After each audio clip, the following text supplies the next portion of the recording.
Should you abandon your style? Once you've become proficient, is it holding you back? A lot of the karate influencers talk about how they are no longer what they started as. So they may no longer be a Shotokan practitioner. They're a martial artist. They're a karateka. They practice karate in that state. So they're actually saying that, yeah, I used to be this, but I've added so much more. I'm no longer that. You'll notice that we are Wado Combat Canada. We still have our style in there, and we're not abandoning that.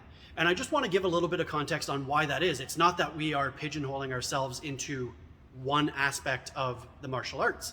We actually look at a bunch of other things. We pull in from Muay Thai, we pull in from Jiu-Jitsu, Brazilian Jiu-Jitsu and Japanese stand-up Jiu-Jitsu. We've got kickboxing. We take what works and we build it into our style. One of the things that I think happens is we create a fallacy when we take people's clips or small verbiages and then start to use them and replicate and say the same message. Because when you look into the ones by Jesse Enkamp or Ian Abernethy, you'll start to see that they actually say style is still important and we can't leave that behind. We're not just dropping it and no one should have a style anymore.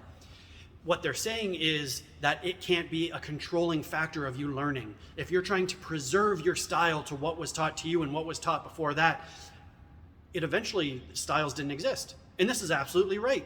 Styles didn't come into play until the early 1900s. So really they've been around for 100, 120 years maybe.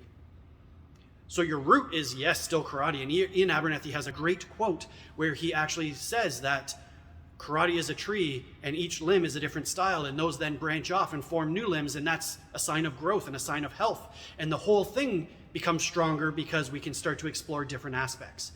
And I think this is beautifully said, and I agree with this, which is why we're not abandoning our style. In the same way that I'm Canadian and I throw a Canada flag on my bag or I wear Canada stuff, and then I actually am interested in my family tree, so I follow the history back because my grandparents and father were born in England. So I want to look at that side, so now when the sports games are on, I'll also follow England. And then when I research further, I find out that the Doherty name actually came from Ireland. And on my honeymoon, I got to go to Ireland and we went to my home originating town. So it added more to my understanding of where I came from, and I want to pay homage to that, but it doesn't define, it didn't change who I was by finding out that, oh, it actually came from Ireland originally. That's where the family tree was from, so now I'm Irish. I'm still Canadian. In the same way that my karate became Wado, had all of these other influences from all of the past instructors passed down, which has changed from other Wado practitioners, I'm still Wado by heart and by trade, but I've got so much more that I mix into it. So again, I think sometimes this is taken out of context and saying, drop your style, you're just karate, and we're better off if we're just karate. But that's not what actually has been said. It is, don't let that stop you from developing your other karate skills. So this is why we still keep Wado. We still display the dove and fist proudly. It gives homage to the people that came before us. And yes, if we continue following those roots, we are all one. But there's been different roads traveled, and we've picked up different things from those different people. And to that, we show respect.